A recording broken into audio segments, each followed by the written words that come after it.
اعوذ باللہ من الشیطان الرجیم بسم اللہ الرحمن الرحیم رب اشرح لی صدری ویسر لی امری واحلل عقدۃ من لسانی یفقہوا قولی ان اللہ وملائکتہ یصلون علی النبی یا ایھا الذین آمنوا صلوا علیہ وسلموا تسلیما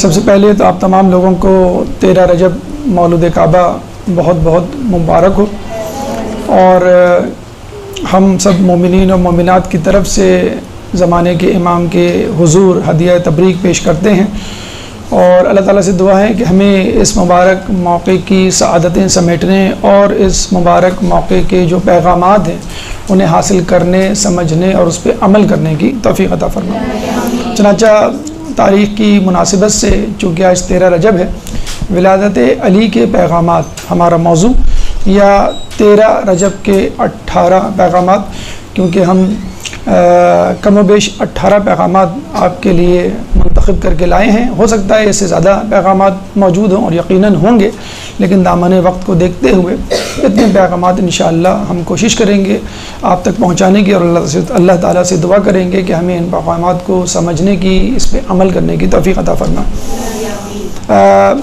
پیغامات سے پہلے ضروری ہے کہ ان واقعات کا ایک جائزہ لیا جائے کہ جن واقعات کے تحت یہ واقعہ رونما ہوا، اور اس واقعے سے پہلے ضروری ہے کہ چند مقدماتی گفتگو، چند اہم نکات اپنے ذہن میں ذہن نشین کر لیے جائیں تاکہ ہمیں اس واقعے کو سمجھنے میں آسانی ہو۔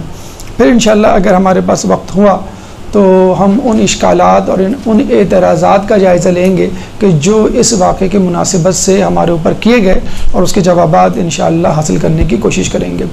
تو آئیے سب سے پہلے مقدماتی گفتگو، چند نکات جس کو سمجھ کر اس واقعے کو سمجھنے میں زیادہ آسانی ہے۔ درود پڑھ دیں محمد والے محمد۔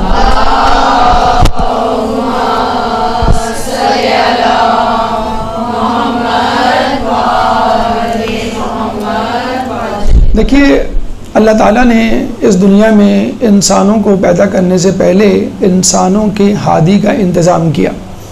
آدم علیہ السلام پہلے ہادی تھے، پہلے نبی تھے، اللہ تعالیٰ کے بھیجے ہوئے رہنما تھے، اور اس کے بعد سے زندگی، دنیا اور انسانوں کی زندگی کبھی بھی امام یا ہادی اور رہنما سے خالی نہیں رہی، اور قیامت تک ایسا ہی رہے گا۔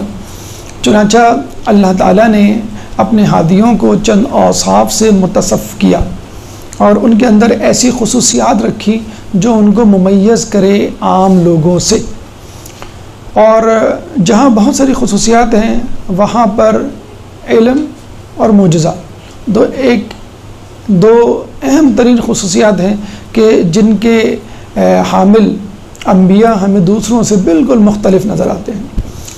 ہم یہ سمجھتے ہیں کہ جس طرح اللہ تعالیٰ نے اپنے نبی کو ان 2 اوصاف اور دیگر اوصاف سے متصف کیا، اسی طرح ان انبیاء کے اوصیاء کو بھی علم اور معجزے سے آراستہ اور پیراستہ کیا۔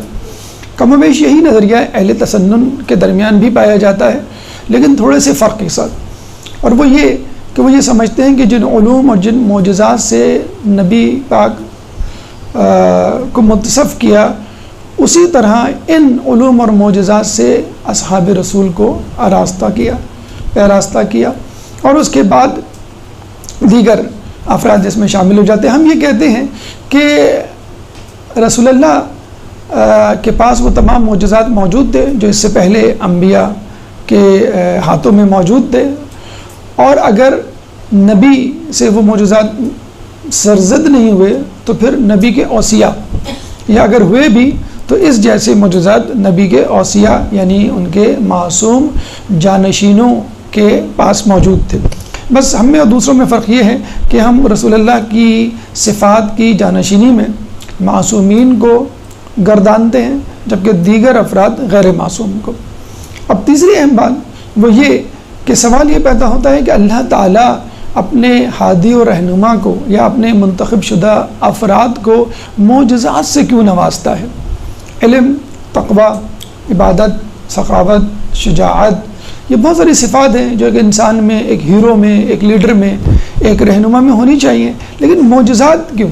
تو اس کا جواب یہ ہے کہ دیکھیے علم اور دیگر صفات خواص الناس کے لیے ہوتی ہیں اور معجزہ عوام الناس کے لیے ہوتا ہے. عموماً آپ نے دیکھا ہوگا کہ معجزے سے ایک عام انسان زیادہ متاثر ہوتا ہے بنسبت ایک خاص یا ایک پڑھے لکھے ایک دانشور یا باشعور انسان سے. اور دیکھا جائے تو ہمارے لیے یہ صفات زیادہ امپورٹنٹ ہیں، زیادہ اہم ہیں، فضیلت ہے، تاکہ ہم جو ہیں اپنی زندگی میں یہ تمام اوصاف پیدا کریں. اور جہاں تک بات ہے معجزے کی تو وہ تو آپ کے اختیار میں نہیں، ہو سکتا ہو جائے، ہو سکتا نہ ہو. اب یہاں پہ آگے چل کے ایک سوال پیدا ہوتا ہے کہ کچھ معجزات میں تو نبی اور اوصیاء خود بالفعل شریک ہوتے تھے. یعنی ہم مثال لے لیتے ہیں کہ حضرت موسیٰ علیہ السلام کو حکم دیا اللہ نے کہ تم اپنا عصا پھینکو. جب وہ انہوں نے اپنا عصا پھینکا تو وہ سانپ بن گیا اور جادوگروں کے سانپ کو کھا گیا. اسی طرح عیسیٰ علیہ السلام جو ہے وہ بیماروں کو شفا دے دیا کرتے تھے، اپنا ہاتھ پھیرتے تھے برس یا جزامی مریض پر، وہ ٹھیک ہو جایا کرتا تھا. لیکن یہ معجزہ اختیاری ہے، یعنی جس میں خود نبی موجود ہے اور بالفعل اس کو انجام دے رہا ہے. لیکن کچھ معجزات اجباری ہوتے ہیں، یعنی اس میں نبی یا وصی کا بالواسطہ ڈائریکٹلی جو ہے عمل دخل نہیں ہوتا، لیکن وہ ہو رہے ہوتے ہیں. اور جس طرح اور لوگ اس معجزے کو دیکھ رہے ہوتے ہیں وہ بھی دیکھ رہا ہوتا ہے، لیکن اللہ کی تائید اس کے ساتھ شامل ہوتی ہے. مثلا رسول اللہ جب شام کے سفر پہ گئے حضرت خدیجہ کا سامان لے کر، تو آپ نے سنا ہوگا کہ ایک بادل ان کے اوپر سایہ فگن رہتا تھا. انہوں نے حکم نہیں دیا تھا، انہوں نے اشارہ نہیں کیا تھا، لیکن بادل ان کے ساتھ رہتا تھا.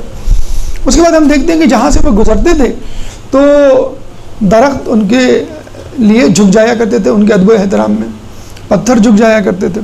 تو یہ وہ واقعات اور یہ وہ محیل العقول چیزیں ہیں جو رسول اللہ کی موجودگی میں رونما ہوا کرتی تھیں. رسول اللہ کا کوئی سایہ نہیں تھا، یہ معجزہ ہے. رسول اللہ کے اوپر کوئی مکھی مچھر نہیں بیٹھا کرتے تھے. رسول اللہ کے بدن مبارک سے خاص خوشبو آیا کرتی تھی. تو یہ تمام چیزیں جس میں خود رسول اللہ نے حکم نہیں دیا تھا لیکن وہ ہو جایا کرتا تھا. جیسے چاند کے لیے انہوں نے اشارہ کیا تو وہ 2 ٹکڑے ہوا، یہ ایک اختیاری معجزہ ہے. تو ہم یہ سمجھتے ہیں کہ انبیاء اوصیاء کی ولادت پر بھی کچھ ایسے، تمام نہیں لیکن کچھ انبیاء کی ولادت میں ایسے واقعات رونما ہوئے کہ جن کو دیکھ کر انسان اور اس وقت کی نوع انسانی سمجھ گئی کہ آج کوئی اہم شخصیت پیدا ہوئی ہے یا آج کوئی اہم واقعہ رونما ہوا ہے. مثلا رسول اللہ کی پیدائش پر ہم دیکھتے ہیں کہ فارس کے آتش کدے بجھ گئے اور بدھ جو ہے وہ سجدے میں گر پڑے. تو لوگوں نے سمجھ لیا کہ آج جو ہے وہ کوئی اہم واقعہ رونما ہوا ہے. چنانچہ حضرت علی جو کہ رسول اللہ کے وصی تھے، ضروری تھا کہ کوئی ایسا واقعہ، کوئی ایسا معجزہ، کوئی ایسا امر واقع ہو کہ جس کو دیکھ کے لوگ حیران رہ جائیں اور یہ سمجھیں کہ آج واقعی کوئی اہم شخصیت پیدا ہوئی ہے. چنانچہ 13 رجب ایک ایسی 30 عام الفیل ایک ایسی گھڑی ہے کہ جس میں علی جو ہے وہ خانہ کعبہ میں پیدا ہوئے، اور نہ صرف پیدا ہوئے، اپنے ساتھ ایک ایسے پیغامات لے کر آئے کہ جو تا قیامت ہمارے لیے مشعل راہ رہیں گے، اور جو ولایت علی کے قائل ہیں ان کے ایمان میں اضافہ ہوتا رہے گا، اور بدستور وہ اور لوگوں کو اپنی طرف جذب کرتے رہیں گے. تو آئیے ان پیغامات کی طرف چلتے ہیں. لیکن پیغامات سے پہلے ضروری ہے کہ ہم دیکھیں وہ واقعات کیا تھے، وہ چیزیں کیا تھیں جو محیر العقول تھیں اور وہ رونما ہوئیں اس وقت جب حضرت علی جو ہے وہ خانہ کعبہ میں پیدا ہوئے. تو پہلے ہم ان واقعات کا جائزہ لیں گے آپ کے سامنے، پھر اس کے بعد ہم پیغامات کی طرف چلیں گے. ایک درود پڑھ دیں محمد والے محمد میں. اللہم صلی اللہ علیہ وسلم.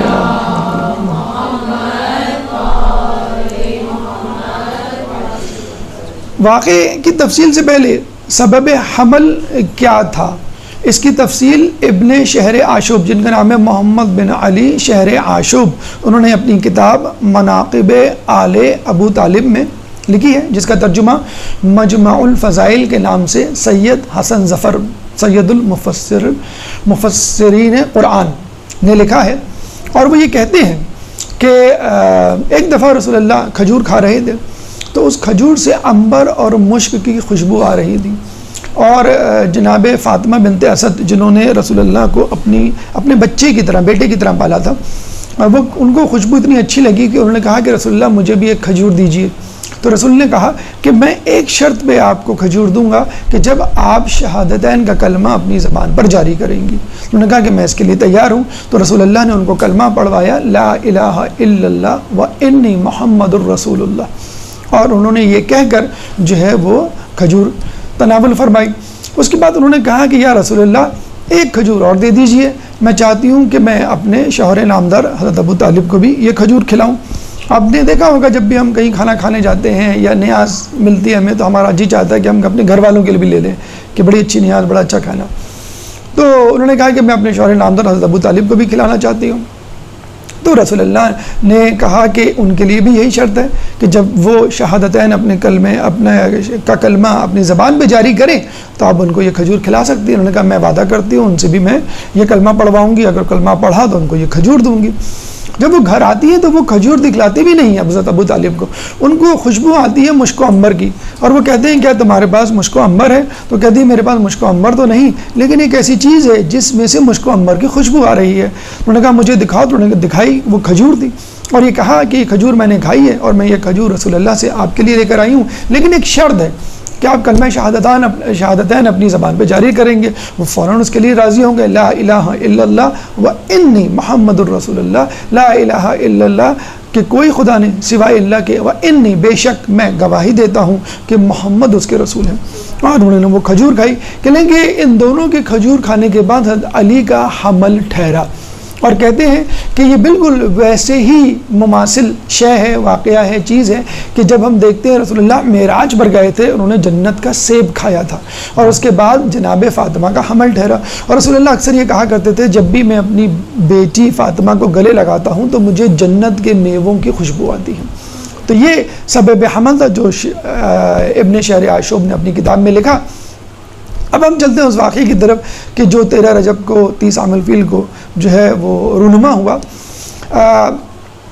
یہ واقعہ مظہر کبریا نامی کتاب میں کبریائی نامی کتاب میں فضل اللہ کمپانی نے لکھی ہے، صفحہ نمبر 12۔ وہ لکھتے ہیں راوی ہے یزید بن قعنب، وہ کہتا ہے کہ ہم لوگ عباس بن عبد المطلب رسول اللہ کے چچا اور عبد العزا قبیلے کے کچھ افراد خانہ کعبہ کی دیوار کے سامنے بیٹھے ہوئے تھے کہ ہم دیکھتے ہیں ناگا فاطمہ بنت اسد جن کے حمل کو 9 مہینے ہو چکے تھے درد زا کی تکلیف میں آتی ہیں اور اپنے شکم اقدس کو دیوار کعبہ سے مس کر کے دعا کرتی ہیں اور یہ کہتی ہیں اللہ میں تجھ پر ایمان لائی، تیرے بھیجے گئے رسولوں پر ایمان لائی اور ان کے ساتھ آنے والی کتابوں پر ایمان لائی، اور میں واسطہ دیتی ہوں تجھے اس گھر کا، اس گھر کے بنانے والے یعنی ابراہیم کا، اور اس شکم میں موجود مولود کا کہ میری اس ولادت کی مشکل کو آسان فرما۔ عنب کہتا ہے یزید بن عنب کہ ابھی دعا مکمل بھی نہیں ہوئی تھی کہ دیوار کعبہ شق ہوئی اور جناب فاطمہ بنت اسد جو ہے اندر داخل ہوئی۔ اچھا یہ اللہم صلی اللہ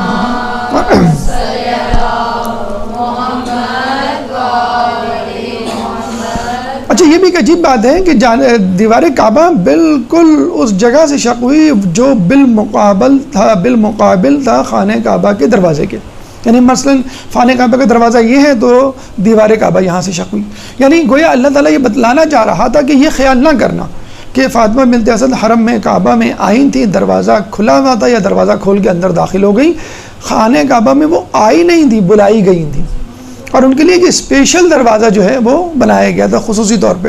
دیوار کعبہ شق ہوئی اور وہ جو ہے اندر داخل ہوئی اور 3 دن کہتے ہیں کہ انہوں نے وہاں پر قیام کیا۔ ان 3 دنوں میں لوگ باہر جمع ہو گئے، بڑے پریشان، کیا کریں؟ قفل کھولنے کی کوشش کی، چابی اس کے اندر ڈالی، عموماً وہ بند رہتا تھا، جب چابی ڈال کے کھولتے تھے تو وہ کھل جاتا تھا، لیکن اس دن وہ نہیں کھلا اور مسلسل صبح سے شام تک کوشش کی، دروازہ نہیں کھلا۔ 3 دن تک دروازہ کھولنے کی کوشش کی، توڑنے کی کوشش کی، اس قفل پہ ہتھوڑے برسائے گئے، لیکن نہ دروازہ کھلا، نہ قفل ٹوٹا اور نہ دیوار کہیں اور سے شک ہوئی کہ کوئی اندر جا کے دیکھ سکتا۔ اتنی جلدی یہ واقعہ رونما ہوا کہ کسی کو کچھ نہیں پتہ چلا، بس جناب فاطمہ بنت اسد اندر گئیں اور 3 دن بعد وہی باہر نکلی۔ لگتا یہی ہے اور یقیناً ایسا ہی ہے کہ دیوار کعبہ بس انہی کے لیے شق ہوئی تھی اور پھر اس کے بعد انہی کے لیے باہر نکلنے کے لیے دوبارہ شق ہوئی اور اسی جگہ سے شق ہوئی، کسی اور جگہ سے شق نہیں ہوئی۔ اور پھر وہ بند ہو گئی۔ کہتے ہیں کہ فاطمہ بنت اسد جب باہر نکلتی ہیں تو کہتی ہیں کہ لوگوں، مجھے اللہ نے بی بی مریم اور بی بی آسیہ سے زیادہ افضل بنایا ہے۔ وہ اس لیے کہ آسیہ بنت مزاحم نے اس جگہ عبادت کی کہ جہاں عبادت مجبوری میں کرنا جائز تھی ورنہ نہیں۔ اس کے علاوہ بی بی مریم کو کہا گیا کہ تم دور چلی جاؤ اور کھجور کے درخت کو ہلاؤ، اس میں سے جو کھجوریں گریں ان کو کھا کے اپنا پیٹ بھرو، اور میں یہاں 3 دن سے بہشتی میوے تناول فرما رہی ہوں۔ پھر ان کو کہا گیا کہ جب ولادت کا وقت قریب آیا کہ یہ زچا خانہ نہیں ہے، یہ مسجد ہے، یہاں سے دور چلی جاؤ اور کہیں اور جا کے بچے کو جنو، جبکہ مجھے اللہ تعالیٰ نے یہاں بلایا اور میں اندر گئی اور میں نے جو ہے وہ علی کو جنا۔ پھر اس کے بعد فرماتی ہے کہ جب میں نکل رہی تھی تو ہاتف غیبی سے آواز آئی کہ اے فاطمہ، اس بچے کا نام علی رکھنا، کیونکہ اللہ تبارک تعالیٰ فرماتا ہے میں علی اعلیٰ ہوں، یعنی بلند سے بلند تر ہوں، چنانچہ میں اپنے نام پر اس کا نام رکھنا چاہتا ہوں۔ دوسری بات یہ ہے کہ میں نے اپنے علم سے اس کو سیراب کیا، میں نے اپنے ادب سے اس کو مؤدب بنایا۔ یہ وہی شخص ہے جو میرے خانہ کعبہ کی چھت پر اذان دے گا، میری تسبیح کرے گا اور اس میں موجود بتوں کو توڑے گا، اور خوش نصیب ہوگا وہ شخص کہ جو اس علی سے محبت کرے گا، بد نصیب ہوگا وہ شخص جو اس سے نفرت کرے گا اور اس کی نافرمانی کرے گا۔ کہتے ہیں جب حضرت علی پیدا ہوئے تو پیدا ہوتے ہی سجدے میں گر گئے، اذان دی، اقامت دی، اللہ کی وحدانیت کی گواہی دی، رسول کی رسالت کی گواہی دی اور اپنی ولایت کی گواہی دی۔ جب وہ باہر نکلتی ہیں تو ان کو خوش آمدید کہنے والے، ریسیو کرنے والے خود رسول اللہ کی ذات گرامی تھی۔ وہ ہاتھ آگے بڑھاتے ہیں اور وہ علی کو رسول اللہ کے حوالے کر دیتی ہیں۔ رسول اللہ علی کو اپنی گود میں لیتے ہیں۔ کہتے ہیں کہ 3 دن تک فاطمہ بنت اسد بتاتی ہے اس بچے نے نہ کچھ کھایا، نہ پیا اور نہ آنکھیں کھولی، اور جیسے ہی وہ بچہ یعنی حضرت علی رسول اللہ کی گود میں آئے تو انہوں نے آنکھیں کھولی، تو رسول اللہ نے خوش ہو کے کہا کہ اے علی، تم نے اپنی نگاہوں کے لیے مجھ کو مخصوص کیا، میں اپنے علم کے لیے تم کو مخصوص کرتا ہوں۔ اس کے بعد علی نے کہا اگر آپ کہیں تو میں کچھ سناؤں؟ رسول اللہ نے کہا ہاں سناؤں۔ تو انہوں نے سب سے پہلے صحف آدم سنایا، پھر صحف نوح سنایا، پھر صحف ابراہیم سنایا، اس کے بعد توریت، زبور، انجیل سنائی، اس کے بعد قرآن کی سورہ مومنون کی پہلی آیت قد افلح المؤمنون تلاوت کی، یعنی فلاح پا گئے، کامیاب ہو گئے مومنین۔ رسول اللہ نے کہا اے علی، تو نے سچ کہا، کیونکہ مومنین وہ ہوں گے جو تیری ولایت پر یقین رکھیں گے، کیونکہ تو ان کا ولی ہے۔ تو اب قیامت تک وہی شخص کامیاب ہوگا جو علی کو اپنا ولی مانتا ہے، اور جس نے علی کی ولایت کا انکار کیا وہ ناکام و نامراد ہوگا۔ پھر کہتے ہیں عرب کی ایک روایت تھی کہ جب بچہ پیدا ہوتا تھا تو اس کو ایک خاص اژدہے کے سامنے رکھ دیا جاتا تھا، اگر اژدہا اس کو کھا لیتا تھا تو اس کا مطلب یہ ہوا کہ اس کی نسل میں، اس کے حسب نسب میں کچھ عیب ہے، اور اگر اژدہا اس کو بچے کو نہیں کھاتا تھا تو یہ سمجھا جاتا تھا کہ اس کی نسل اور اس کے حسب نسب میں کوئی عیب نہیں۔ کہتے ہیں کہ جب اژدہا قریب آیا تو علی نے اپنے ہاتھ سے اس اژدہے کے 2 ٹکڑے کر دیے، نہ اژدہا رہا اور نہ میزان حسب نسب رہا۔ اور پھر یہ کہتے ہیں کہ آپ نے دیکھا ہوگا کہ جب بچہ پیدا ہوتا تو اس کو سفید کپڑے میں لپیٹا جاتا ہے، تو علی کو جب ایک کپڑے میں، ایک پارچے میں لپیٹا گیا تو علی نے ہاتھ کھول کے اس پارچے کو پھاڑ ڈالا، پھر 2 پارچے 2 کپڑوں میں لپیٹا گیا، علی نے وہ 2 کپڑے بھی پھاڑ ڈالے، پھر 3، پھر 4، پھر 5، پھر 6، 7 کپڑوں میں لپیٹا گیا، علی نے وہ 7 کپڑے پھاڑ دیے۔ اس کے بعد کپڑوں کے ساتھ چمڑے میں لپیٹا گیا، اس چمڑے کو بھی علی نے پھاڑ دیا۔ تو یہ وہ کرونالوجیکل آرڈر میں، سیکوینس میں، ترتیب میں واقعات تھے جو حضرت علی کی ولادت کے فوراً بعد یا اس سے پہلے رونما ہوئے۔ اب آئیے ہم ان پیغامات کی طرف چلتے ہیں، ان واقعات کو، اس ترتیب کو مد نظر رکھتے ہوئے کہ ان واقعات سے ہمیں پیغامات کیا ملتے ہیں۔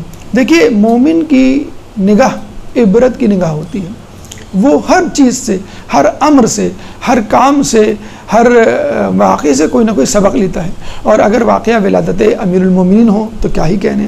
تو 13 رجب کی مناسبت سے ہم نے آپ کے لیے کچھ پیغامات، کم و بیش 18 پیغامات منتخب کیے ہیں، اور اس میں کچھ پیغامات تو خود اللہ کی طرف سے ہیں جو اس پوری کہانی، اس پورے واقعے کا پروڈیوسر ہے، یعنی خالق ہے۔ آپ فلم، مووی، ڈرامہ یا افسانہ کہانی پڑھتے ہیں تو اس میں مختلف کردار ہوتے ہیں، ہر کردار اپنے اندر ایک میسیج، ایک پیغام رکھتا ہے، اور ہر شخص ہر کردار سے ایک پیغام یا چند پیغامات جو ہیں وہ حاصل کر سکتا ہے۔ تو سب سے پہلے اس کہانی کا خالق خود اللہ تعالیٰ ہے، تو وہ کیا پیغام دینا چاہتا ہے وہ ہم دیکھیں گے۔ اس کے بعد اس کہانی کا سب سے پہلا کردار فاطمہ بنت اسد، وہ ہمیں کیا پیغام دینا چاہتی ہیں یا ان کے افعال و امور سے ہمیں کیا پیغامات ملتے ہیں۔ پھر حضرت ابو طالب جو ان کے شوہر تھے وہ ہمیں کیا پیغام دیتے ہوئے نظر آتے ہیں۔ پھر رسول اللہ جنہوں نے حضرت علی کو سب سے پہلے خوش آمدید کہا، وہ ہمیں کیا پیغام دیتے ہیں، خود حضرت علی کیا پیغام دیتے ہیں، اور وہ جگہ، وہ مقدس ترین مقام روئے عرش پہ جہاں پہ حضرت علی کی ولادت ہوتی ہے، وہ ہمیں کیا پیغام دیتا ہوا نظر آتا ہے۔ ایک درود پڑھتے ہیں، اس کے بعد ہم ان پیغامات کی طرف پڑھتے ہیں۔ اللہم صلی علی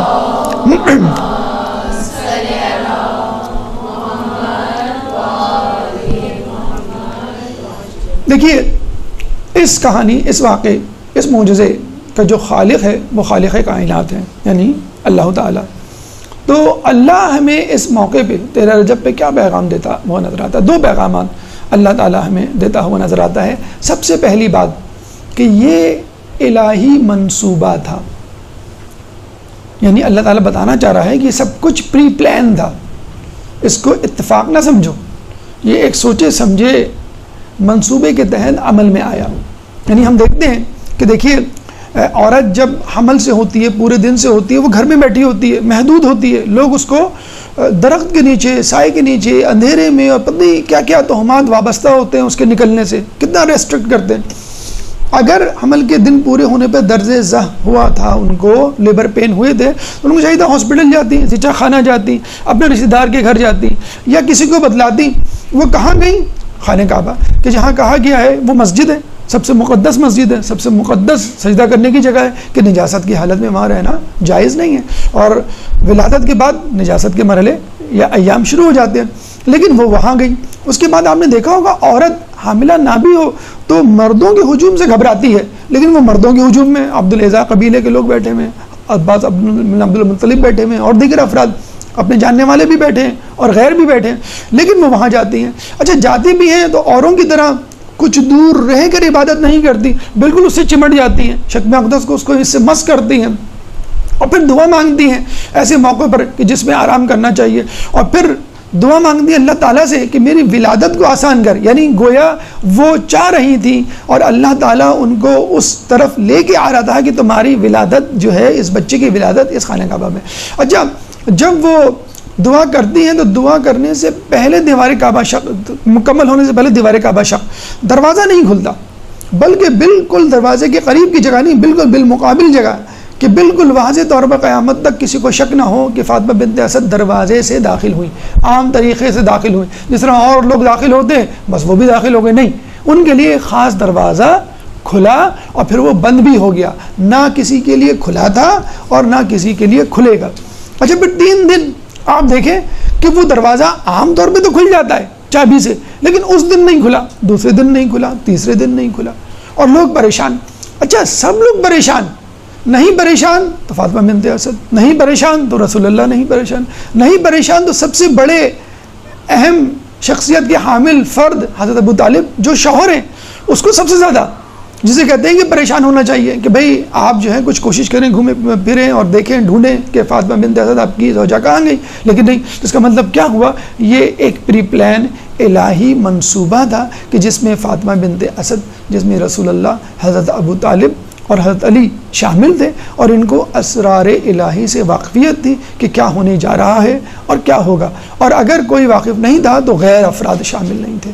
تو اس کا مطلب یہ ہوا کہ نہ صرف علی بلکہ علی سے متعلق ان کے والد، ان کی والدہ اور رسول اللہ تو بدرجہ اولا ان تمام امور سے واقف تھے، اور خاص بندگان خدا میں ان کا شمار ہوتا تھا۔ تو یہ ایک الہی منصوبہ تھا، اس کو اتفاق نہ کہا جائے۔ فاطمہ بنت اسد حرم کعبہ گئی نہیں بلکہ ان کو بلایا گیا، ایک عام فرد کی حیثیت سے نہیں بلکہ ایک خاص مہمان کی حیثیت سے۔ اللہ تعالیٰ دوسرا پیغام اس موقع پہ کیا دینا چاہتا ہے؟ اچھا یہاں پر یہ واقعہ سن کر آدمی کے ذہن میں خیال آتا ہے کہ اللہ تعالیٰ نے علی کی ولادت کا اتنا اہتمام کیوں کیا؟ اب ایک ہم آج کل کی میڈیا کی ورلڈ میں زبان میں بات کریں تو ہم کہیں گے اتنا ڈرامٹائز کیوں کیا کوئی چھوٹا موٹا معجزہ جیسے رسول اللہ کی ولادت پہ ہوا تھا نا کہ بھئی جیسے بت زمین بوس ہو گئے، فارس کی جو ہے آتش کدے کی آگ بجھ گئی، کوئی اور اتنا بڑا واقعہ کہ 3 دن تک وہ اندر رہیں، شق دیوار کعبہ ہوئی، پھر وہ واپس آئیں، ان کو کوئی گزند نہ ہوئی، کوئی تکلیف نہ ہوئی. تو ہم یہ سوال آپ سے دوبارہ پوچھیں گے کہ حضرت علی زیادہ افضل ہیں یا حضرت آدم؟ حضرت علی. تو حضرت آدم کی پیدائش پہ اللہ تعالیٰ نے اتنا اہتمام کیوں کیا تھا؟ اہتمام نہیں تھا کہ جب آدم پیدا ہوئے تو اللہ تعالیٰ نے کیا کہا کہ تمام لوگ آ جائیں، کائنات کی تمام مخلوق جمع ہو جائے، جن و انس دربار میں حاضری دیں. پھر اللہ نے کہا کہ آدم کو سجدہ کرو، اور سب سجدے میں گر گئے الا ابلیس ابا واستکبر وکان من الجن، اور سوائے ابلیس کے سب. اچھا، اللہ کو معلوم تھا کہ ابلیس سجدہ نہیں کرے گا، تمام کر لیں گے. اللہ کو معلوم تھا ابلیس مجھے چیلنج کرے گا، اللہ کو معلوم تھا وہ میری نافرمانی کرے گا، اللہ کو معلوم تھا وہ مجھے دھمکی دے کے جائے گا، خدا نخواستہ کہ میں تیرے بندوں کو گمراہ کروں گا. دیکھیں، اگر بزرگ کو یہ معلوم ہو کہ میں کام بتلانے جا رہا ہوں تو گھر کے کچھ افراد کریں گے، کچھ نہیں کریں گے، اور ایک تو اتنی نافرمانی کرے گا کہ سب کے سامنے جواب دے گا مجھے، تو وہ بزرگ کیا کرتے ہیں کہ کسی ایک کو یا چند افراد کو وہ کام سونپ دیتے ہیں تاکہ وہ کام کر لیں اور سکون رہے، گھر میں کوئی لڑائی جھگڑا. لیکن اللہ تعالیٰ نے اس لڑائی جھگڑے کا رسک لیا، خدا نخواستہ اپنی توہین کا رسک لیا. ٹھیک ہے، کوئی بات نہیں، مجھے چیلنج کرے گا، شیطان کر لے، لیکن میں آدم علیہ السلام کی عزت پہ کوئی آنچ نہیں آنے دوں گا. کیوں؟ انی جاعل فی الارض خلیفہ، میں اپنا خلیفہ بنانے جا رہا ہوں. اس لیے تو آدم اللہ کے پہلے نبی تھے اور علی آخری نبی کے پہلے وصی تھے. اور اگر ہم خلافت کی بات کریں تو غور سے سنیے گا، آدم اگر پہلے خلیفہ تھے تو علی خلیفہ بلا فصل نہیں، علی چوتھے خلیفہ تھے. اب یہاں سن کے آپ حیران و پریشان ہوں گے. ایک دفعہ علی نے خود اعلان کیا تھا کہ لوگوں میں اللہ کا چوتھا خلیفہ ہوں. تو لوگ پریشان ہو گئے، علی جلدی وضاحت کیجئے، ہمارا ایمان ہمارے ہاتھ سے نکلا جا رہا ہے کہ آپ سے پہلے 3 خلیفہ گزرے. تو علی نے کہا ہاں گزرے. پہلے آدم، انی جاعل فی الارض خلیفہ، سورہ بقرہ آیت نمبر 30. دوسرے خلیفہ داؤد، یا داؤد انا جعلناک خلیفۃ فی الارض، سورہ صاد آیت نمبر 3، کہ اے داؤد ہم تمہیں اس دنیا میں خلیفہ بناتے ہیں. تیسرے خلیفہ ہارون. موسیٰ علیہ السلام جب کوہ طور پہ جاتے ہیں تو کیا کہتے ہیں؟ قال موسیٰ لأخیہ ہارون اخلفنی فی قومہ، فی قومی، اے ہارون میرے پیچھے میری قوم میں میری نیابت اور خلافت کا کام انجام دینا. سورہ اعراف آیت نمبر 142. تو 3 خلیفہ ہوں گے. اور چوتھے خلیفہ علی، جس کا اعلان دعوت ذو العشیرہ میں رسول اللہ کرتے ہیں جب وہ کہتے ہیں کہ میں اسلام لے کر آیا ہوں، کون ہے جو اس میں میری معاونت کرے گا؟ یہ نہیں کہا کون ہے جو اسلام لائے گا، یہ کہا کون ہے جو اس اسلام کو پھیلانے میں میری معاونت کرے گا. علی ہاتھ اٹھاتے ہیں تو رسول اللہ کیا کہتے ہیں؟ اے علی تم میرے وزیر، میرے جانشین اور میرے خلیفہ ہو. تو علی کی خلافت کا اعلان ان 3 خلفاء کے بعد ہوا. اور اگر کوئی آپ سے لڑنے جھگڑنے کی کوشش کرے تو آپ بآسانی اس بات کو قبول کر لیے گا کہ ہم بھی مانتے ہیں اور آپ بھی مانتے ہیں. بس فرق یہ ہے کہ آپ کہتے ہیں خلیفۃ الناس، ہم کہتے ہیں علی خلیفہ الہی تھے. علی کو خلیفہ اللہ نے بنایا تھا اور دوسروں کو خلیفہ عام لوگوں نے بنایا تھا. ایک درود پڑھ دیں محمد والے محمد کو.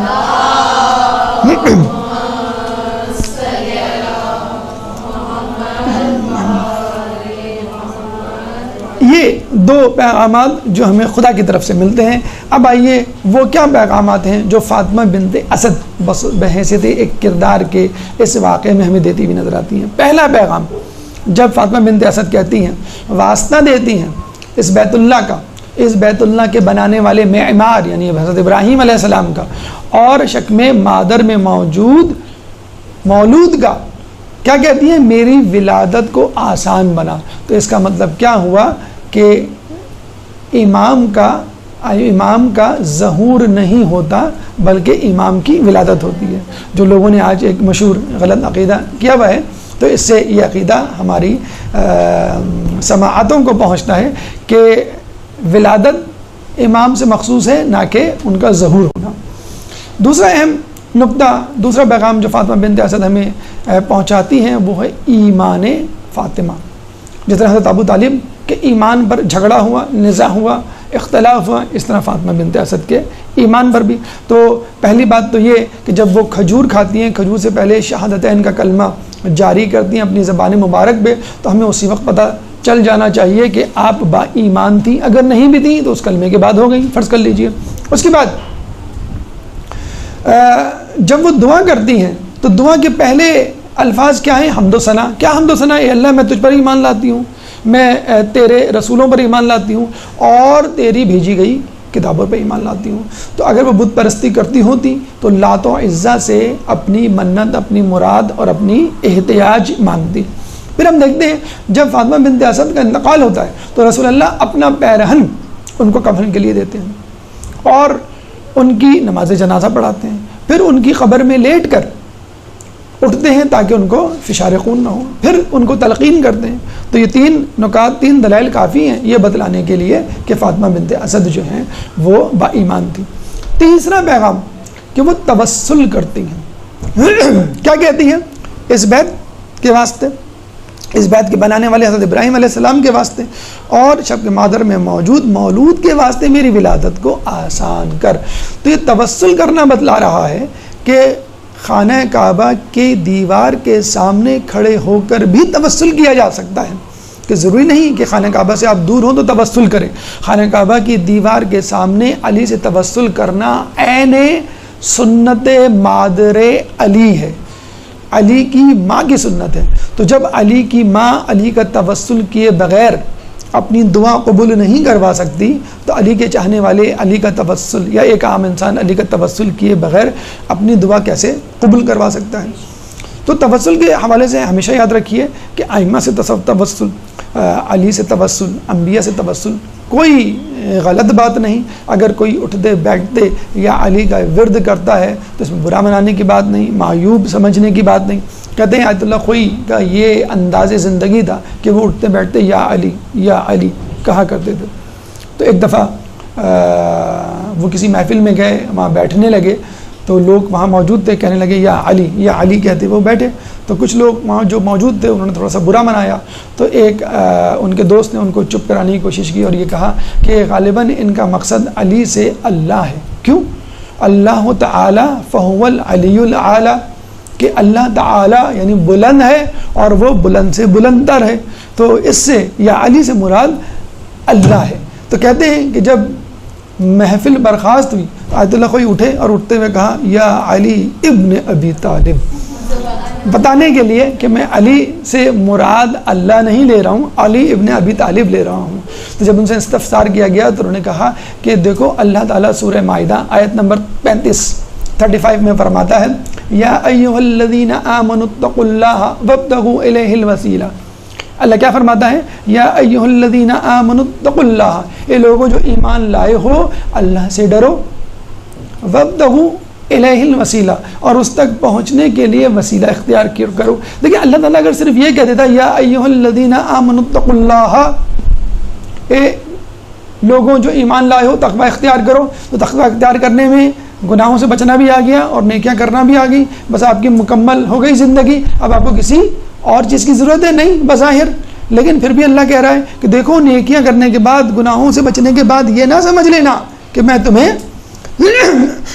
اپنی رضا دے دوں گا، وسیلہ بھی کرنا ہوگا۔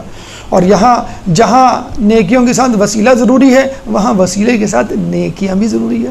ہمارے آٹھ میں ہم فرماتے ہیں ہماری محبت کی بنیاد پر نیکیاں نہ کرنا چھوڑ دینا اور اعمال نہ چھوڑ دینا، اور اعمال کی بنیاد پر ہم سے محبت نہیں ترک کر دینا، اور دونوں ایک دوسرے کے بغیر قبول نہیں کی جائیں گی۔ تو یا ایھا الذین آمنوا اتقوا اللہ وابتغوا الیہ الوسیلہ ہمیں بتلا رہا ہے کہ نیکیاں کرنے کے ساتھ ساتھ وسیلہ بھی اختیار کرنا چاہیے۔ اگر آپ براہ راست اللہ تک پہنچنے کی کوشش کریں گے تو ہو سکتا ہے کہیں اور پہنچ جائیں۔ کہتے ہیں ایک بمبار خودکش حملہ آور نے ایک جگہ جو ہے وہ بم بلاسٹ کیا اور وہ مر گیا، اس کے ساتھی نے خواب میں اس کو دیکھا اور اس سے کہا کہ تم کہاں ہو؟ کہیں گے پتہ نہیں کہاں ہوں، یہاں اندھیرا اندھیرا سا ہے، لگتا ہے تیزی میں جنت سے بھی آگے نکل گیا۔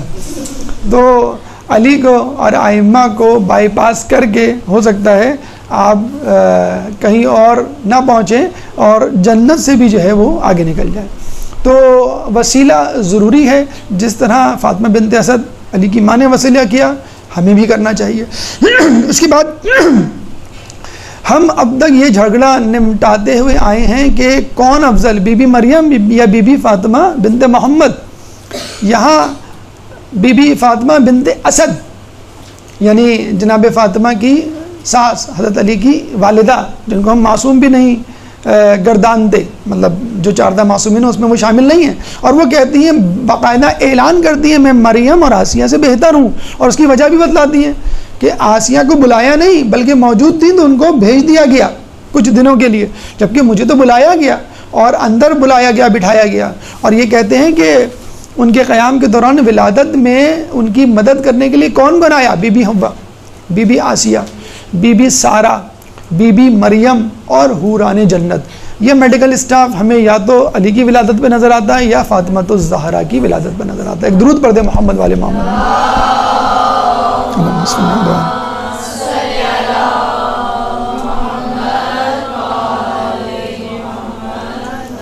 اور جہاں تک افضلیت کی بات ہے تو یقیناً فاطمہ بنت اسد ان سے افضل ہو گئی. لوگ یہ اکثر سوال کرتے ہیں کہ فاطمہ بنت اسد جب شگاف پڑا تو گھبرا کے بھاگی کیوں نہیں؟ تو ہم کہیں گے کہ وہ حیدر غیر فرار کی ماں تھی. اگر کسی فرار کی ماں ہوتی تو بھاگ جاتی. تو یہ وہ 5 پیغامات جو فاطمہ بنت اسد کے حوالے سے ہم کو ملتے ہیں. 2 پیغامات الہی کے حوالے سے اور 5 پیغامات فاطمہ بنت اسد.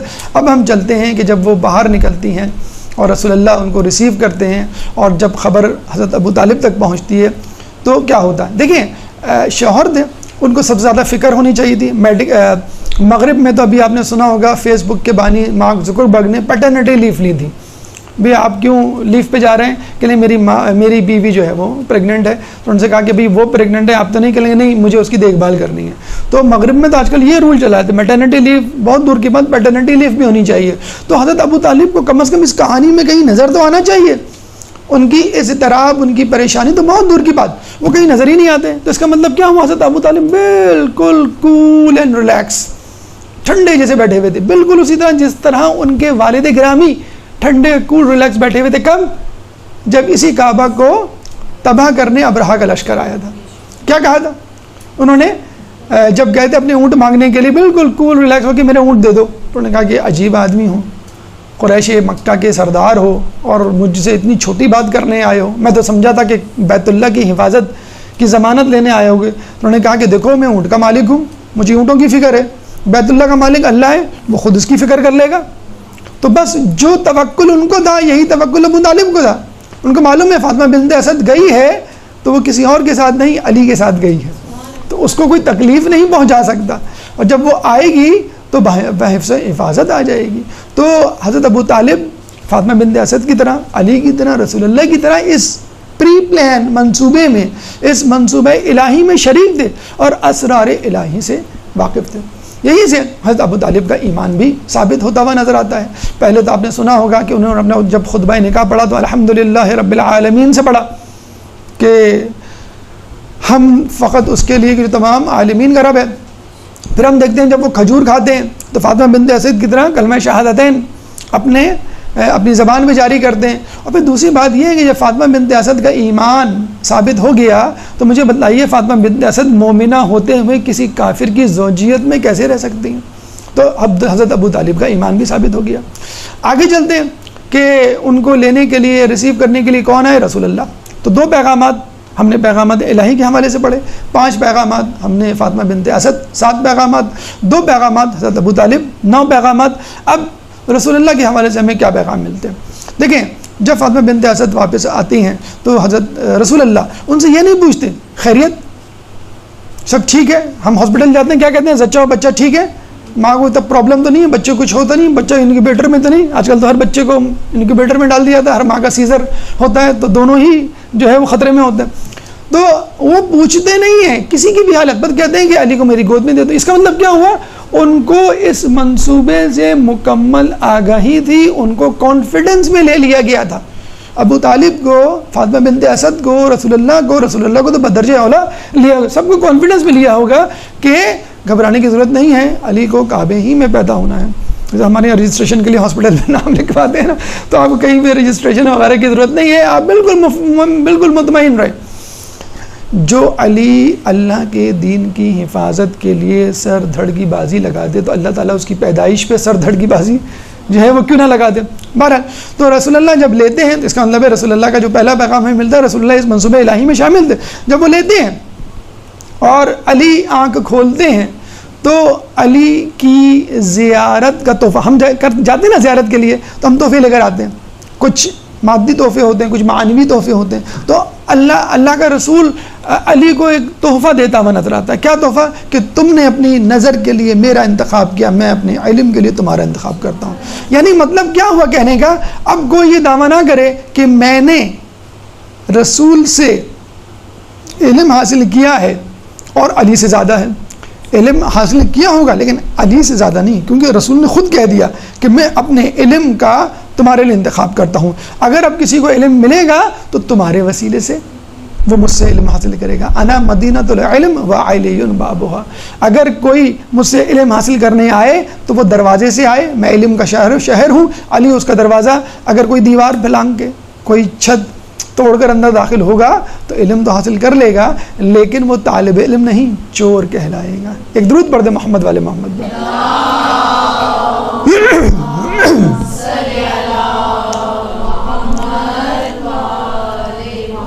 رسول اللہ اس منصوبہ الہی میں شامل تھے. رسول اللہ نے اپنے علم کے لیے حضرت علی کا انتخاب کیا اور رسول اللہ نے علی کو اپنی پرورش میں بھی لیا. یعنی علی کو اس طرح فاطمہ بنت اسد سے گود لیا کہ گود ہی لے لیا. یعنی اب علی ان کے گھر میں پلنے بڑھنے لگے. آپ کو معلوم ہوگا جب بنی ہاشم پہ معاشی پریشانیاں آئیں تو انہوں نے اپنے بچوں کو تقسیم کیا تو علی رسول اللہ کے حصے میں آئی. تو رسول اللہ نے علی کو ولایت تشریعی سے بھی نوازا اور ولایت تکوینی سے بھی نوازا. یعنی علم بھی دیا اور تربیت بھی دی، تعلیم بھی دی اور تربیت بھی دی. تو یہ تین پیغام رسول اللہ کے حوالے سے ہم تک پہنچتے ہیں. 13 رجب کے تو 2 پیغامات الہی پیغامات تھے، 5 فاطمہ بنت اسد کے، 5 اور 2 7، 2 پیغامات حضرت ابو طالب کے، 9، 3 پیغامات رسول اللہ کے حوالے سے، 12 پیغام. اب آئیے حضرت علی کے پاس چلتے ہیں. حضرت علی ہمیں 4 پیغامات دیتے ہوئے نظر آتے ہیں. درود پڑھ دیں محمد والے محمد. سلسلہ کلام وہیں سے شروع کرتے ہیں. اب ہم پیغامات الہی کے بعد، پیغامات فاطمہ بنت اسد کے بعد، پیغامات ابو طالب اور پیغامات رسول یعنی 12 پیغامات کے بعد ہم علی کی طرف چلتے ہیں. علی ہمیں کیا پیغامات دیتے ہوئے نظر آتے ہیں؟ دیکھیے علی جب رسالت کی آغوش میں آتے ہیں اور کہتے ہیں کہ میں کچھ کہوں اور پھر وہ صحائف اور آسمانی کتابوں کی تلاوت کرتے ہیں تو رسول ان کو منتخب کر لیتے ہیں اپنی یونیورسٹی میں، مدینۃ العلم یونیورسٹی میں آنے کے لیے. آپ نے دیکھا ہوگا کہ جب بچہ کسی اسکول کالج یونیورسٹی میں ایڈمیشن لیتا ہے تو ایک ایپٹیچیوڈ ٹیسٹ ہوتا ہے، ایڈمیشن ٹیسٹ ہوتا ہے. مثلاً فرض کر لیں کسی اسکول میں میٹرک تک تعلیم دی جاتی ہو تو اس اسکول میں پہلی کلاس یا پلے گروپ کے لیے کوئی ٹیسٹ ہوگا. اب تو پلے گروپ کے لیے بھی ٹیسٹ ہوتے ہیں، 2.5-3 سال کے بچے بھی ٹیسٹ دے رہے ہوتے ہیں. وہ کلر کے ٹیسٹ ہوتے ہیں اور شیپس کے ٹیسٹ ہوتے ہیں اور ABCD یا جو بھی ٹیسٹ ہو، بالکل پریلیمنری. یہ کیا ممکن ہے کہ ایک بچہ پلے گروپ یا کلاس 1 میں ٹیسٹ دے اپنا اور میٹرک کے مضامین پڑھ کے سنائے؟ تو مدینۃ العلم یونیورسٹی میں ایڈمیشن ٹیسٹ یا ایپٹیچیوڈ ٹیسٹ علی دیتے ہیں اور ایپٹیچیوڈ میں کیا دیتے ہیں؟ وہ جو پوچھا ہی نہیں جا رہا، جو ایکسپیکٹ ہی نہیں کیا جا رہا، توریت، زبور، انجیل، قرآن شریف اور صحائف کی تلاوت کرتے ہوئے نظر آتے ہیں. تو اب باقی کیا بچا؟ کہنے کا مقصد یہ ہے کہ ہمارا امام علم لدنی سے سرفراز ہوتا ہے. اس دنیا میں آنے سے پہلے اللہ تعالیٰ اس کو علم نواز چکا ہوتا ہے. پہلا پیغام علی کا کہ ہم امام علم لے کر آتے ہیں، ہم امام اسلام لے کر آتے ہیں. اس کے بعد علی نے جب علم کا امتحان پاس کر لیا تو علی شجاعت کے میدان میں اپنا امتحان دیتے ہوئے نظر آتے ہیں۔ شجاعت کے میدان میں اصولاً جوان ہونے کے بعد میدان جنگ میں دینا چاہیے، لیکن وہ گہوارے میں اژدہے کے سامنے اپنا ایمان اپنی شجاعت کا امتحان دے رہے ہیں کہ اژدہے کو 2 ٹکڑے کر رہے ہیں۔ اچھا، جب اژدہے کے 2 ٹکڑے کر دیے تو لوگ جو ہے وہ پریشان ہو کے ان کے پاس آ گئے، تو کہ اب جو ہے وہ کیسے پتہ چلے گا کہ یہ بچہ اپنے حسب نسب میں کوئی عیب رکھتا ہے کہ نہیں۔ تو رسول نے کہا کہ دیکھو، اگر علی اس اژدہے کو نہ مارتے اور یہ اژدہا خود بخود مر جاتا اپنی طبعی موت، تو اس کے بعد تمہارا کیا ایمان ہوتا، کیا میزان ہوتا؟ میزان تو ختم ہو چکا، وہ ایک عارضی میزان تھا۔ تو تم شکر ادا کرو اللہ تعالیٰ کا کہ علی نے ایک عارضی میزان ہٹا کر ایک دائمی میزان تمہیں دے دیا۔ لوگوں نے پوچھا وہ کون سا میزان جو ہمیشہ رہے گا؟ تو رسول اللہ نے کہا اب علی کی محبت حسب نسب کا میزان ہوگی۔ جو علی سے محبت کرے گا اس کا حسب نسب صحیح ہوگا، جو علی سے محبت نہیں کرے گا اس کا حسب نسب عیب دار ہوگا۔ اور علی سے وہی محبت کرے گا جو ایمان والا ہوگا، اور علی سے وہی نفرت کرے گا جو بے ایمان ہوگا اور منافق ہوگا۔ تو علی کی محبت اور علی کی قربت میزان ایمان ہو گئی۔ تو علی نے اپنے علم کا مظاہرہ کیا، علی نے اپنی شجاعت کا مظاہرہ کیا، علی نے میزان ایمان جو ہے وہ لوگوں کو دیا۔ اچھا، یہاں پہ ایک بات، قرآن کی ایک آیت سورہ بقرہ آیت نمبر 247، قال ان اللہ اصطفاہ علیکم وزادہ بسطۃ فی العلم والجسم، کہ کہو ہم نے اس کو تم پر امیر بنایا، منتخب کیا، کیونکہ وہ علم اور شجاعت میں تم سے زیادہ ہے۔ دیکھیے، کسی بھی جگہ لوگوں کی امارت اور لیڈرشپ کے لیے اگر آپ کو کوئی شخص منتخب کرنا ہے تو کوئی خصوصیت ہو یا نہ ہو، قرآن کی دی ہوئی یہ 2 خصوصیات علم اور شجاعت ہونی چاہیے۔ خود اللہ فرماتا ہے قال ان اللہ، یہ اصل میں آیت ہے طالوت کے لیے۔ جب موسیٰ علیہ السلام کے پاس کچھ لوگ آئے کہنے لگے جالوت بڑا ظالم بادشاہ ہے، ہمارے اوپر ایک امیر منتخب کر دیجئے، اللہ تعالیٰ نے امیر طالوت کو منتخب کیا، اور وہ بہادر بھی تھا، علم والا بھی تھا، لیکن مفلس تھا، اسٹیٹس میں، سوشل اسٹیٹس میں ان سے کم تھا۔ تو لوگوں نے کہا یہ کیسا آدمی آپ نے منتخب کیا ہے، یہ تو مفلس خلاش ہے، کوئی اس سے بہتر آدمی ہماری طرح کا منتخب کیجیے۔ تو اللہ نے کہا کہ دیکھو، یہ تم پر اس لیے امیر مقرر کیا گیا ہے کہ یہ علم اور بہادری میں تم سے زیادہ ہے۔ قال ان اللہ اصطفاہ وزادہ علیکم وزادہ بسطۃ فی العلم والجسم، علم اور بہادری، علم اور جسم میں تم سے بہتر ہے۔ اس کا مطلب یہ ہوا کہ اللہ تعالیٰ نے قرآن میں قیامت تک لیڈرشپ رہنمائی کا معیار 2 اہم خصوصیات گنوا دی، علم اور بہادری اور لڑائی کا فن۔ اب آپ دیکھیں، امریکہ نہ چاہتے ہوئے بھی لوگوں کے اوپر ایک سپر پاور کی حیثیت رکھتا ہے، علم اور ویپنز۔ ابھی امریکہ اور سعودیہ کے درمیان بلینز اینڈ بلینز ڈالرز کی جو ڈیل ہوئی نا، جس کو ٹرمپ نے پی نٹس کہا ہے، تو وہ کیا ہے کہ علم، آپ کو پی ایچ ڈی کرنا ہے، ریسرچ کرنی ہے، امریکہ جانا ہے، آپ کو ویپنز لینے ہیں، امریکہ سے لینے ہیں۔ یہ 2 چیزیں آپ اپنے اندر اپنے یہاں پیدا کر لیں تو آپ بھی جو ہے وہ لیڈر بن جائیں گے۔ بہرحال تو دیکھیے، اگر کوئی شخص علی کے بعد اس بات کا دعویٰ کرتا ہے کہ میں بھی علی کی طرح علم رکھتا ہوں، میں بھی علی کی طرح بہادری کا مظاہرہ کر سکتا ہوں، تو بھی وہ علی کی جگہ نہیں لے سکتا۔ کیوں؟ کہ جو بھی دعویٰ کرے گا وہ جوانی میں دعویٰ کرے گا۔ علی نے یہ امتحان بچپن میں جھولے میں پاس کر لیا، علم کا اور شجاعت کا۔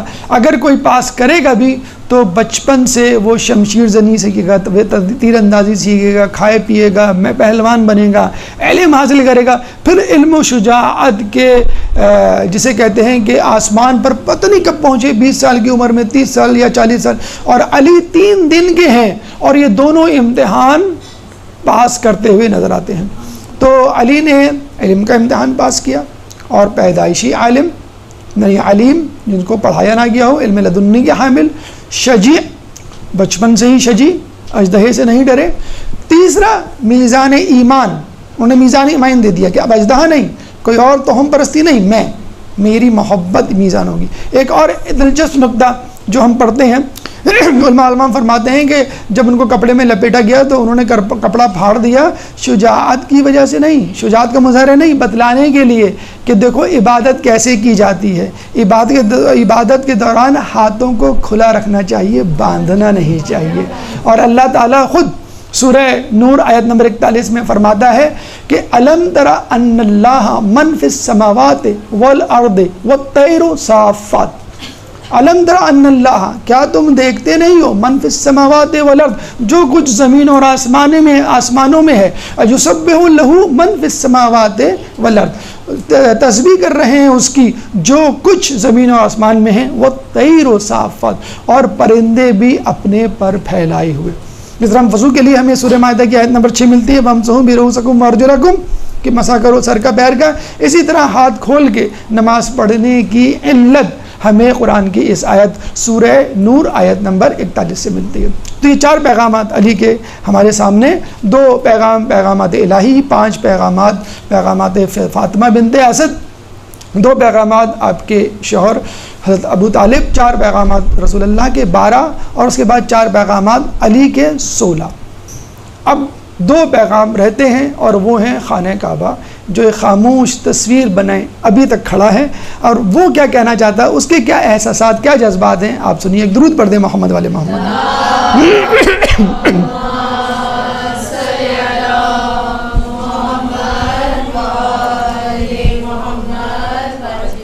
دیکھیے، خانہ کعبہ کے بارے میں کہا جاتا ہے کہ اس میں شگاف پڑا، تو کہتے ہیں کہ جب آپ کے گھر کوئی مہمان آتا ہے تو آپ مسکراتے ہیں، تو شگاف نہیں پڑا تھا، خانہ کعبہ مسکرایا تھا۔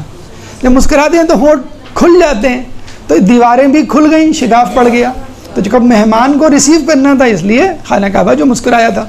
اور مہمان بھی کون سا، سنیے کون سا مہمان، کیسا مہمان، اس کی قدر و منزلت کیا تھی۔ کہتے ہیں کہ اللہ تعالیٰ نے آدم علیہ السلام کو سجدہ کرنے کا اس وقت کہا کہ جب ان میں روح پھونکی، روح پھونکنے سے پہلے نہیں، روح پھونکنے کے بعد، اور یہ حکم دیا فَإِذَا سَوَّيْتُهُ وَنَفَخْتُ فِيهِ مِن رُوحِي فَقَعُوا لَهُ سَاجِدِينَ، کہ فَإِذَا سَوَّيْتُهُ وَنَفَخْتُ، کہ جب میں اس کو مکمل کر لوں، وَنَفَخْتُ، اور اپنی روح پھونک دوں، اور پھونک دوں کیا، فِيهِ مِن رُوحِي، اس میں اپنی روح، فَقَعُوا لَهُ سَاجِدِينَ، بس تم سجدے میں گر جانا۔ تو اللہ تعالیٰ نے آدم کو اس وقت سجدے کے قابل بنایا کہ جب اپنی روح پھونکی، اور خانہ کعبہ اس وقت سجدے کے قابل بنا جب اللہ تعالیٰ نے علی ابن ابی طالب کی صورت میں اپنی روح اس میں پھونکی۔ ایک درود پڑھ دے محمد علیہ محمد۔ اللہم صلی اللہ علیہ وسلم۔ 17واں پیغام، 18واں اور آخری پیغام، آپ نے دیکھا ہوگا کہ جب ماہ رمضان میں آپ شربت بنا کے پیتے ہیں تو شربت کے آخری قطرے جو پیندے سے ہوتے ہیں وہ تھوڑے سے بہت زیادہ میٹھے ہو جاتے ہیں شکر کی وجہ سے، تو تھوڑے سے کڑوے لگتے ہیں۔ شربت میٹھا لگتا ہے، اور بہت زیادہ شکر جو کہ تہن میں بیٹھ جاتی ہے، وہ جب حلق میں جاتی ہے تو چپتی ہے تھوڑی سی کرواہٹ۔ تو اب تک کے پیغامات تو میٹھے میٹھے تھے، آخری پیغام 18واں شربت کے آخری گھونٹ کی طرح تھوڑا سا کڑوا۔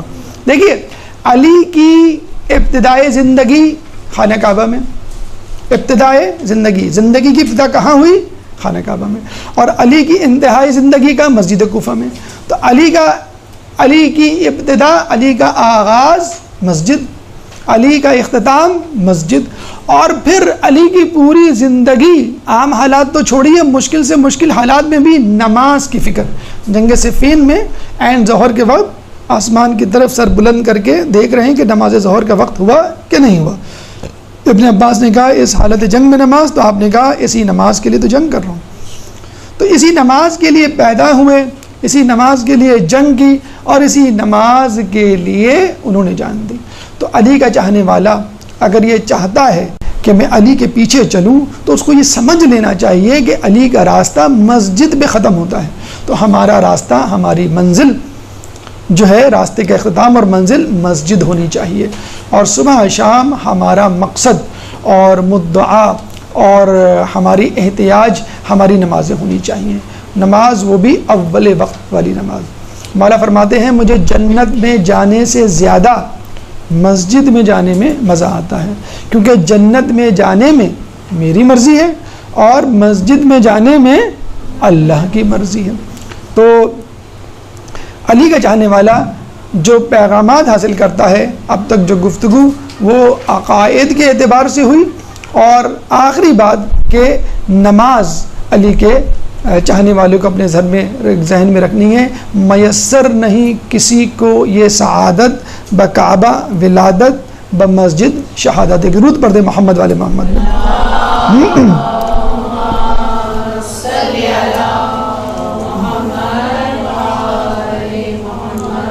یہ پیغامات 13 رجب مولود کعبہ کے حوالے سے، ولادت علی کے حوالے سے مکمل ہوئے.